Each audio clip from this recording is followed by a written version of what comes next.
Mesdames et messieurs, bonjour et bienvenue à votre magazine environnemental Objectif Vert. Pour ce numéro, nous allons parler de l'élargissement de la voirie publique qui empiète sur la préservation de la végétation. Mais pour en savoir plus, je vous invite à suivre le sommaire, c'est en image. Au cours de ces numéros, les désarrois des amis de la nature et du jardin face au déboisement dans certaines avenues de la ville-province de Kinshasa. Après la 3e conférence minière, les acteurs de la société civile appellent à la mise en application des recommandations faites au cours ou en vue pour parvenir au développement durable. Également dans ces numéros, les pétitions adressées au ministère des Mines sur la non-application des directives nationales relatives à la délocalisation des populations affectées par l'exploitation minière à Kolwezi dans les lois là-bas. Tout de suite, les développements. Après la tenue de la 3e édition de la conférence minière de la RDC qui s'est tenue à Kolwezi dans la province du Lualaba, plusieurs résolutions avaient été prises, notamment la prise en compte du nouveau code minier qui exige des industries extractives, entre autres des études d'impact environnementaux avant d'exercer, mais également l'engagement des discussions avec les communautés locales afin de parvenir à un développement durable. Et réalisant la tenue de cette conférence minière qui a mis l'accent cette année sur le développement durable, Eric Kassongo, coordinateur du Centre congolais du droit pour le développement durable, a salué les choix du thème de cette édition, mais déplore cependant tout de même les maigres moyens dont disposent les institutions censées assurer les suivis des recommandations formulées à la clôture de cette conférence. Suivez. Nous sommes heureux de voir qu'aujourd'hui en RDC, nous pouvons allier ces objectifs de développement durable avec le nouveau code minier et ses exigences sur le plan environnemental. Mais il reste des lacunes qu'il faut combler. Et pour moi, la première lacune que je vois, c'est l'habilitation des institutions de l'État en charge d'en assurer les suivis. Au niveau des objectifs des Nations Unies, par exemple, vous avez des indicateurs qui accompagnent chaque cible des Nations Unies. Et ces indicateurs-là doivent être évalués. Ça peut aller du niveau, par exemple, de l'indice de l'emploi au niveau du terrain opérationnel d'une entreprise ou par rapport au relèvement du niveau, par exemple, des infrastructures sanitaires dans la zone d'opération minière, et ainsi de suite. Mais comment pouvons-nous être sûrs que les entreprises respectent cela comme il faut si on ne sait pas avoir des agents de l'État, des institutions habilitées avec des moyens costauds pour pouvoir faire ces contrôles-là dans les conditions normales en évitant tout ce qu'il y a comme corruption. Parce que les secteurs miniers est gangréné par beaucoup de corruption, ce n'est pas le temps, le moment de le rappeler ici, il faut le savoir. Et dès que cette corruption-là est très tentante pour l'administration publique qui est appauvrie des moyens pour pouvoir faire le suivi. Pour le non-respect de la directive nationale sur la délocalisation des populations affectées par l'exploitation minière à Kolwezi, dans le Lualaba, 2 ONG viennent de saisir le ministre national des Mines. 3 pétitions ont été déposées auprès du ministre par l'initiative pour la bonne gouvernance et les droits humains, ainsi que le Centre congolais des droits au développement durable. D'après ces ONG de la société civile environnementale, ce sont les conséquences environnementales et sociales subies par la population de ce coin du pays qui a motivé leur démarche. Suivez. En réponse au non-respect des prérogatives sur la délocalisation des populations dans les zones d'exploitation minière, 3 pétitions viennent d'être déposées au secrétariat du ministère national des Mines. Ces pétitions contenant plaintes et désidératas des habitants de la cellule Tambwe-Munana, du quartier Jekamine Kolwezi, du village Pierre Mouteba et du village Kapepa, victimes de la continuité du processus de délocalisation illégale et anarchique, des troubles des jouissances avec impact et des fissures des maisons du fait des minages, des spoliations des terres arabes de la part de la compagnie minière Moussonoï Global. Le représentant des ONG Initiative pour la bonne gouvernance et droits humains et le Centre congolais des droits au développement durable ont circoncis la raison de leur démarche. Ils sont venus déposer 3 documents, en l'occurrence la lettre que le collectif des habitants de la cellule Tambwe-Munana à Kolwezi avait adressée à son Excellence Monsieur le Ministre, en rapport avec les impacts négatifs qu'ils subissent de la part de la société commise. Il y a aussi la pétition des habitants du quartier Jekamine Kolwezi qu'ils ont adressée à son Excellence, Monsieur le Ministre, en rapport avec la délocalisation anarchique qu'ils subissent. Et enfin, il y a le troisième document qui est la pétition que IBGDH et CODED ont adressée à son Excellence, Monsieur le Ministre, pour dénoncer la délocalisation illégale et anarchique des populations dans les Lualaba en général et dans la cité Jekamine Kolwezi en particulier. Voilà l'objet de notre présence ici. Après les dépôts de ces 3 pétitions, les représentants des ONG IBGDH et CODED ont tenu un point de presse au cours de laquelle ils ont renseigné que la délocalisation devait suivre un processus prévu par le nouveau code minier. Maître Donancien Kambola. Depuis le mois de mars 2018, la société civile locale, c'est-à-dire de Kolwezi, avait déjà présenté un rapport d'enquête sur les délocalisations des cultivateurs du village Samkinda, des habitants du quartier Kasulo, des habitants du quartier Bel Air et de la cité Jekamine Kolwezi à cause de l'activité minière. Et je crois que nous avons disposé l'exemplaire de ces rapports à votre attention. Là-dedans, vous trouverez plusieurs informations. Il s'agit aussi précisément de l'exploitation du cobalt et du cuivre, telle que, n'est-ce pas, menée par les entreprises minières, notamment Congo Dongfan International Mining, en sigle CEDEM, et la société Roachi Mining, et la société compagnie minière de Moussono Global SA, en sigle COMUS. Maître Lambert Lissiki, secrétaire général des CODED, a pour sa part affirmé que le dépôt de ces pétitions constitue une démarche complémentaire à celle des communautés locales. Mais vous n'êtes pas exonéré des obligations d'informer les communautés là où vous allez exercer. Vous savez, c'est là, notre pays est en retard, c'est cette année qu'on l'a consacré. Mais même les banques qui financent ces entreprises, ils ont des sauvegardes, des mesures de sauvegarde qui concernent les droits environnementaux et sociaux. Au total, près de 9000 familles sont victimes de cette délocalisation illégale depuis 2014 qui exige de la société Comus indemnisation et compensation au déplacement et à la réinstallation. Par ailleurs, les ONG IBDH et CODED renseignent qu'ils vont saisir l'ambassade de la Chine et la banque chinoise, principal actionnaire dans la compagnie Comus.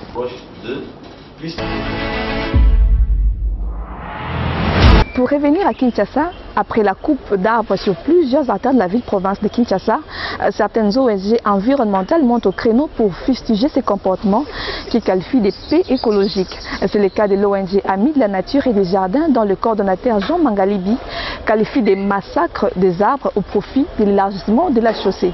Il l'a dit au cours d'un entretien qu'il a accordé à votre magazine. Suivez-les. Mesdames et messieurs, dans le cadre de votre magazine Objectif Vert que nous retrouvons aujourd'hui pour vous justement, monsieur Jean Mangalibi qui est coordonnateur de l'association Amis de la Nature et des Jardins. Monsieur Jean Mangalibi, bonjour. Bonjour madame. Avec vous, nous allons nous entretenir autour de cette question d'actualité qui est la modernisation face à la préservation des écosystèmes. Vous êtes sans ignorer qu'il s'observe à travers la ville de Kinshasa la coupe de certains, sur certaines artères de la ville, province de Kinshasa, on coupe des arbres, on coupe, on ne comprend pas le pourquoi, mais après renseignement, nous nous sommes rendus compte que c'est pour le besoin de modernisation, pour le besoin d'agrandir les chaussées, que parfois on assiste au déboisement. Le cas le plus récent, c'est l'avenue Kassavo, la hauteur de Bagayo, jusque sur Chibangu. Vous êtes vous-même activiste de l'environnement. Est-ce que face à cet état de choses, qu'est-ce que vous avez comme impression, qu'est-ce que vous avez comme sentiment, quelle est votre impression face à cet état de choses? Bon, en fait, il est grand temps que ceux qui ont la grâce de gérer ou de gouverner ces pays puissent commencer à bien étudier avant de placer des mots. Parce que parler d'une modernisation sans environnement, cela n'a pas de sens. Parce que d'abord, il faut chercher à connaître le Congo, qui est réellement les grands Congo. Le Congo est la deuxième réserve stratégique mondiale en faune et en flore, où son environnement, dans tout aménagement, doit être placé en première position. Mais on se rend compte ici au Congo, on a beaucoup plus de politique, mais pas de technique. Parce que le politique, il te dit, mais un bon politique, avant de parler, il doit d'abord arriver à écouter les techniques. Étudier la faisabilité des choses. Voilà. Pour dire que un politique peut parler, mais toi, technique, tu dois arriver à donner tes avis après avoir réuni tout le monde. Okay. Mais quand on voit aujourd'hui le cas du dernier massacre, qui est au niveau de la commune de Bandal, moi j'appellerais ça massacre parce qu'ils sont en train de massacrer. Massacrer les arbres. Ça, c'est des noms qu'on doit utiliser. Ils sont en train de massacrer parce qu'ils les font. Il faut préciser quand même, il s'agit des massacres des arbres, c'est ça? Ils les font en désordre. Okay. Alors, quand le président dit je ne veux plus de l'embouteillage, trouver une solution, cela ne veut pas dire qu'il faut couper les arbres. Okay. Mais ce que je crois que c'est Thomas Louaka, qui est le ministre des Infrastructures, vient de faire, moi je crois que c'est vraiment condamnable. De voir les arbres qui ont plus de 20 ans pour les embouteillages causés par l'homme. Parce qu'aujourd'hui, une bonne partie des embouteillages, c'est nous conduisons très mal. Voilà, les conducteurs de taxis et de véhicules personnels. Les ministres là qui ne savent pas respecter les bandes de voies, ils sont aussi parmi les causes. Et puis en sachant que quand on te demande de trouver une solution par rapport à l'embouteillage, on a aussi des voies secondaires. Vraiment. Je crois pour réhabiliter l'avenue Komoriko, c'est lui qui a fait sortir de l'argent. Vous parlez du ministre du ministre Thomas Louaka. Okay. Il sait bien que l'avenue Komoriko va sortir vers je crois l'avenue Mbeseke. Okay. Il y avait possibilité de prendre l'avenue Boula à Bandal, qui est une avenue très large. Une avenue secondaire. Voilà, voir comment jeter un autre pont. Cela allait alléger par rapport aux embouteillages. Okay. Ça c'est un des deux. Question de réorganiser les arrêts de bus. Parce qu'aujourd'hui il est en train de faire des routes où on ne voit pas où les bus doivent arriver à stationner. On n'a pas pensé au stationnement. Pour dire que ça a réduit les voies. Okay. Les trois. Les emplacements des arrêts de bus causent aussi problème. Okay. Est-ce que c'est parmi les raisons pour massacrer? C'est aujourd'hui entre l'embouteillage et la sécurité des hommes, la sécurité passe. Voilà. Alors si toi, ministre, qui est l'organe technique dans une nation, tu vas créer des voies rapides là où il y a une masse de population, ça montre que tu dois revoir ta façon de faire les choses. Les besoins de modernisation ou d'agrandissement des chaussées, oui, mais cependant vous pensez que le ministre aurait dit faire appel, prendre le temps de consulter, prendre le temps de réfléchir autour de la question pour ne pas, comme vous le dites, massacrer les arbres, c'est ça? On peut appeler cela modernisation, parce que la manière dont ça se fait, c'est hors norme. Je prends le cas des bypass. On doit parler de quoi? L'ajustement des chaussées? Ça n'a même pas de mots, parce qu'on élargit n'importe comment. Ça n'a pas de sens. Okay. On prend le cas des bypass, tu quittes Salongo jusqu'à Rond-Point Gaba, plutôt jusqu'à la Cité Verte. Okay. Mais il faut voir comment ça se présente. Je ne sais pas si je peux appeler ça une route. Ils ont juste tracé sans réfléchir. Aujourd'hui, l'homme doit commencer à réfléchir avant de poser des actes. Où est-ce qu'il va mettre des arbres? Mais il me souvient que sur cette avenue, avant de l'agir, ils ont dit couper le fait. On va dire détruire les maisons qui étaient au bout parce qu'ils avaient mal construit, ces personnes l'avaient mal construit justement, et il fallait réduire les maisons pour pouvoir élargir la chaussée. Vous savez, quand tu vas du côté de Mongafola, oui, entre Luyolo et puis Masangambi, là, oui, cette partie-là c'était large. Les gens ont construit il n'y a même pas 10 ans. Là, ça n'a pas été touché, les maisons sont toujours là. Pour dire que cet espace-là c'était réservé pour élargir la route, voilà, de ce côté-là. Voilà. Mais on ne l'a même pas touché. Vous pensez que finalement ce n'est pas le vrai problème qui est ciblé, ou le ministre devait finalement consulter avant de commencer ce travail d'élargissement de la chaussée? Bon, vous allez comprendre dans tout cela, normalement dans leur bureau, ils ne font pas d'études d'impact environnemental. S'ils le faisaient réellement, oui, il y a de ces gestes-là qu'ils ne devaient pas poser. Parce que ce sont des gestes, excusez-moi, si irresponsables. Oui. De voir qu'ailleurs dans le projet, on fait des sommiers pour préserver l'arbre. Mais ici, la première des choses, c'est couper. Pour dire qu'ils n'ont pas un bureau où il y a tout le monde réuni pour faire des études par rapport à l'impact environnemental. Oui, mais vous-même, vous êtes coordinateur de la structure dont je parlais tantôt, Amis de la Nature des Jardins. On vous voit régulièrement lors de journées venir s'associer à l'hôtel de ville lorsqu'il faut planter ou reboiser à certains endroits de la ville. Est-ce que vous assurez les suivis justement après ces journées? Qu'est-ce qui arrive? Vous amenez les arbres? On voit, on a des images, vous avez amené des arbres lors de la dernière célébration de la journée de l'environnement. Vous avez apporté des arbres à la hauteur de Limité vers la première rue. Qu'en est-il de tous ces arbres que vous plantez? Est-ce que vous en assurez les suivis ou pas? Vous savez, nous devons connaître les lois du pays. Oui. Sur les artères principales, c'est l'autorité qui est censée veiller. Si c'était dans ma parcelle, je dois veiller. Okay. Voilà. Vous allez voir au niveau de la première rue, ça c'est pratiquement la quatrième fois, ça c'est la quatrième fois qu'ils sont en train de planter. Ça montre que les bourgmestres délimités ne font rien. C'est pareil, l'année passée, on a fait le même geste un 5 décembre avec l'univers Lemba, avec Jean Goubal et les autres, où Mme Oling était là, ministre provincial de l'Environnement, il y a eu les bourgmestres de Lemba et celui de Limité. Si tu vas là aujourd'hui, sur plus de 400 arbres qu'on avait plantés, il ne reste même pas une dizaine. C'est pas possible. Pour dire que ça montre que nous sommes dans un pays qui n'a pas d'hommes. Quand je dis d'hommes, par rapport aux gens qui gouvernent. Parce que tu prends le cas on a eu à faire les mêmes activités avec les bourgmestres et Tengelito. Aujourd'hui, on voit les résultats. Les arbres arrivent à crever, mais la majorité, mais il est tout le temps sur le terrain. Voilà. Il voit. Pour dire qu'aujourd'hui, je dirais c'est l'unique... Finalement, il y a des hommes quand même. En fait, il est un qu'on devait imposer aux autres de suivre l'exemple. Mais on ne les fait pas. Pour dire que le problème, ce n'est pas au niveau du bas, c'est au niveau d'en haut. Voilà. Mais vous qui apportez ces arbres-là, vous les apportez en pâture finalement. Vous savez pertinemment que ces arbres ne seront pas entretenus. Vous les donnez quand même pour qu'on puisse après les laisser comme ça, les exposer au massacre, comme vous aimez bien le dire. Vous savez, madame, on dit que si une personne a été côté médiocre, on s'est dit qu'il peut devenir bon. Et si vous êtes habitué à faire des gestes pour l'intérêt général, il ne faut pas arrêter. Okay. On a eu à travailler avec, on a même planté ici à la commune de la Gombe, où les bourgmestres, il y a un arbre qu'on avait planté pour symboliser les 80 ans de Léopoldville comme capitale.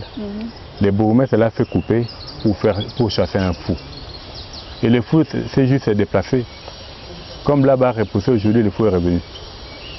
Ça montre que nous avons un sérieux problème sur la manière dont les autorités, les gens qui ont la grâce d'avoir des positions, sont en train de gérer ces pays. Vous déplorez le fait qu'avant que l'autorité en place se décide à faire des travaux, ils ne font pas des études d'impact environnementaux. Qu'est-ce que vous proposez à la place? Au-delà même des résultats d'études d'impact environnementaux, qu'est-ce que votre organisme propose justement à la place pour qu'on n'y ait pas, pour qu'on n'assiste pas au massacre des arbres comme il y a le cas de l'avenue Kassamou? Bon, moi je crois qu'aujourd'hui il y a bon, là on va juste interpeller le président de la République parce que c'est lui qui est le garant de la Constitution, qu'il arrive à choisir ou à revoir son équipe. Tu vois? Parce qu'il n'est pas normal, parce que si le président donne l'ordre qui est mal exécuté, il faut sanctionner la personne qui a mal exécuté l'ordre, qui est le ministère des Infrastructures, M. Thomas Louaka. Mais vous allez voir, il sera là. Il a fait des déloges par rapport aux avenirs de l'université, que c'était une route qu'on n'a jamais vue. Et réellement, on n'a jamais vu ce genre de route. Parce qu'après 3 mois, après même pas un mois, ça s'est abîmé. Ça montre que c'est un mécénoman dont, si il y a au niveau de la présidence, l'institution, veiller réellement, il devait avoir un regard sur lui. Ça montre que quelque part là, on préfère faire des routes sans normes, larges, parce qu'on s'y retrouve. C'est ça la réalité. Mais finalement, qu'est-ce que vous avez à votre actif? Qu'est-ce que vous pouvez nous dire de vos actions que vous menez en tant qu'organisme qui est censé être ami de la nature et des jardins? Qu'est-ce que vous faites à travers la ville? Où est-ce qu'on peut repérer vos impacts, vos empreintes? Ils sont où on veut voir. Nous avons beaucoup d'empreintes. Voilà, quand je dis beaucoup, il y a quand même la ville devait lancer dans le cadre de 350 la campagne Une parcelle, un arbre. On a eu à mettre à la disposition de la commune et plutôt de la ville. C'était à Mongafou, la cité Mamoubou, au moins 350 moringas. On a eu à planter avec la commune de Bandalungwa sur l'avenue, ça s'appelle comme encore Inga. C'était plus de 400 arbres. Aujourd'hui, il n'y a pas un seul qui existe. On a travaillé avec les bourgmestres de la Gombe entre 2005 et 2006 dans notre campagne de Lona Lobby, qui est une campagne durable. Aujourd'hui, on voit les résultats au niveau de la commune de Kitambo. On a eu à planter à 3 reprises, 2 reprises avec Madame la bourgmestre et Madame la ministre provinciale de l'environnement, ici le long de la rivière Gombe. Oui. Comme d'abord les gens qui ont construit de l'autre côté de la rivière, qui ont fait rétrécir la route, oui. Où je demande même à Koko Nyangi de continuer avec les actions qu'il est en train de, qu'il cherche à mener. Moi je le félicite, je l'encourage. Ce sont des constructions anarchiques. Voilà, qu'il arrive à démolir, parce qu'il s'est fait que d'abord le bourgmestre n'a pas veillé. Et puis quand on est venu faire le curage à 2 reprises, on a rasé presque sur plus de 80 arbres qu'on avait plantés. Il y a presque, je dirais, c'est même une dizaine. Ça montre que nous on est sur le terrain, mais là où il n'y a pas l'absence de l'autorité, nous on ne peut pas s'imposer. Finalement, vous appelez à la conscience écologique de tout un chacun. Bon, ça c'est ce qu'on a toujours demandé, en sachant que nous sommes dans un pays qui a des lois. Quand les lois sont en train de faillir, il ne faut pas arriver à condamner la population. Mais la population a aussi intérêt, de telle sorte que quand l'autorité va commencer à mettre en application les lois, qu'ils ne puissent pas tomber dans les infractions. Voilà. Monsieur Jean Mangalibi, merci de nous avoir reçus ici, chez vous, pour parler de cette question qui étonne plus d'une personne à travers la ville. Nous sommes face à cet état de choses où les écosystèmes sont mis en mal, où les arbres, comme vous aimez bien le dire vous-même, sont massacrés. Et face à cela, vous avez porté la voix haute pour dénoncer, pour appeler les autorités en place à revoir leur manière de faire. Vous appelez à avoir des comportements beaucoup plus éco-citoyens et désormais de faire des études d'impact environnementaux avant de se lancer dans tel ou tel autre travaux, j'allais dire, de réaménagement de la chaussée. Merci beaucoup, M. Jean Mangalibi. C'est à moi de vous remercier pour l'invitation. Quand l'homme aura coupé les derniers arbres, pêché les derniers poissons, pollué la dernière rivière, il s'apercevra que l'argent n'est pas comestible. C'est sur cette citation célèbre des hommes amérindiens qui va se refermer ce numéro de votre magazine environnemental Objectif Vert. Merci pour votre attention soutenue. D'ici là, portez-vous bien, prenez soin de vous, mais surtout de votre environnement. Au revoir.